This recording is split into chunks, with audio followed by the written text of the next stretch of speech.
In my overanalyzing Beyond Good and Evil series, I briefly touched on what exactly pearls are and why I think we'll be seeing a lot of them in Beyond Good and Evil 2. It was too much to go over in the middle of the first episode, so I decided to put together this minisode to prove once and for all that no one deserves an invitation to BGE Fest as much as I do. So here's why pearls are Diva-lite. Full spoilers for a 16-year-old game coming up. Pearls are blue. Diva-lite emits blue energy.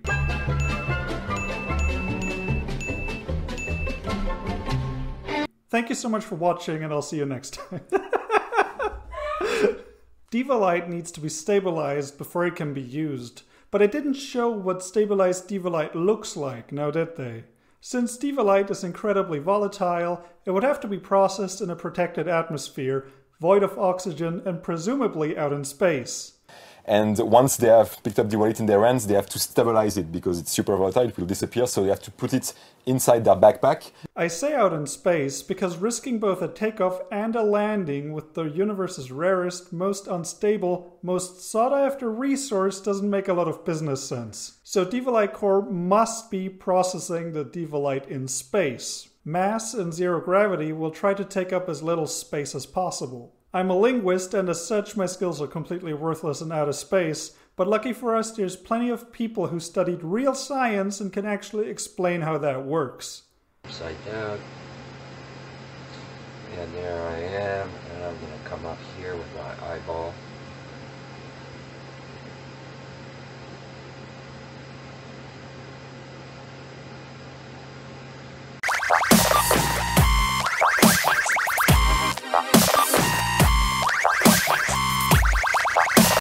I salute you, Dan Petit, for boldly going where goofballs aren't usually allowed.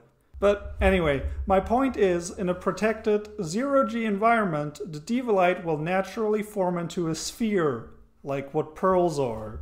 Diva-lite is a self-sustaining energy source. Despite the fact that pearls are shown to be used as energy sources, just look at the DOMs firing lasers, all pearls are in perfect condition at all times. I dare anyone to show me evidence of an expired or used up pearl.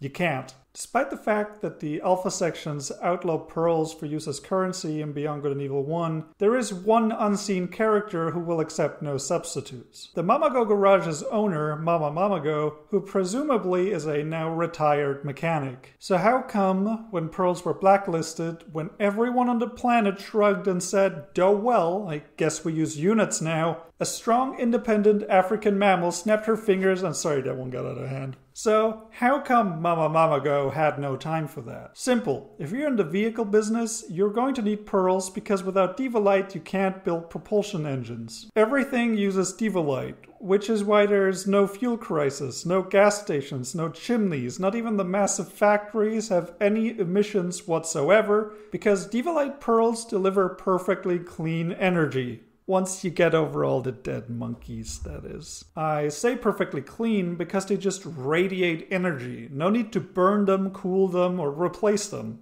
Ever. Pretty much what I'm saying is, pearls are popular with mechanics. Diva-lite is used for propulsion engines.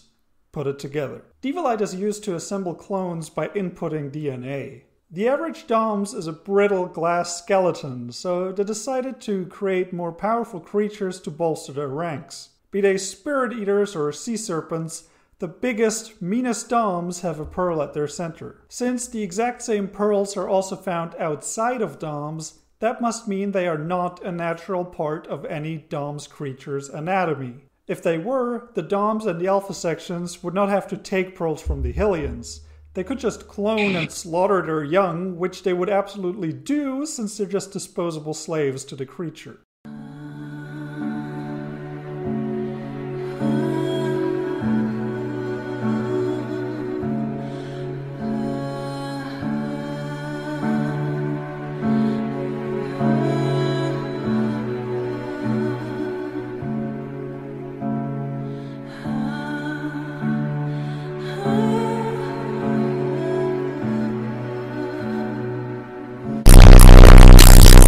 In a nutshell, fish, pearls are not part of Dom's anatomy.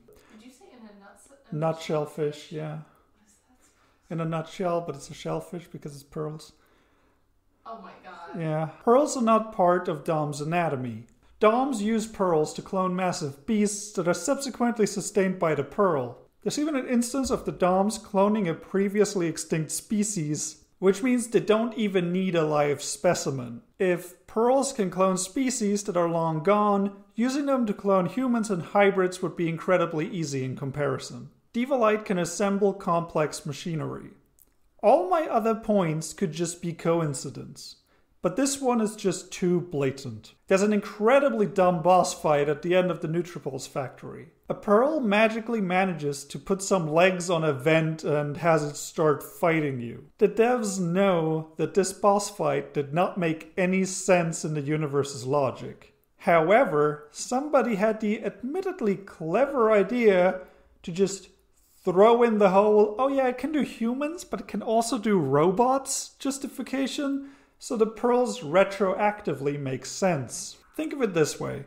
Imagine somebody made a prequel to The Hobbit and before release, the entire marketing material is talking about a mysterious substance called Kormayaisa. And somebody asks, what's so special about Kormayaisa? And the response is, it's magic and it makes you really strong unless it makes you invisible.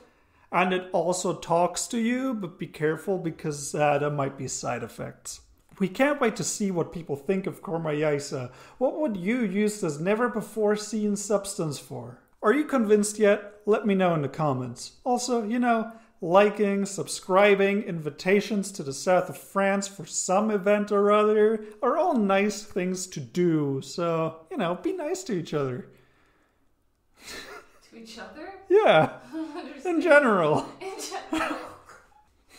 It can also make you live for a long time. It can also make you afraid of going out in the sunshine. It can also make it so that orcs are more aware of your presence. It can also make it so that you can hear giant spiders talking. It can also make it so that ring wraiths are attracted to you. It can also make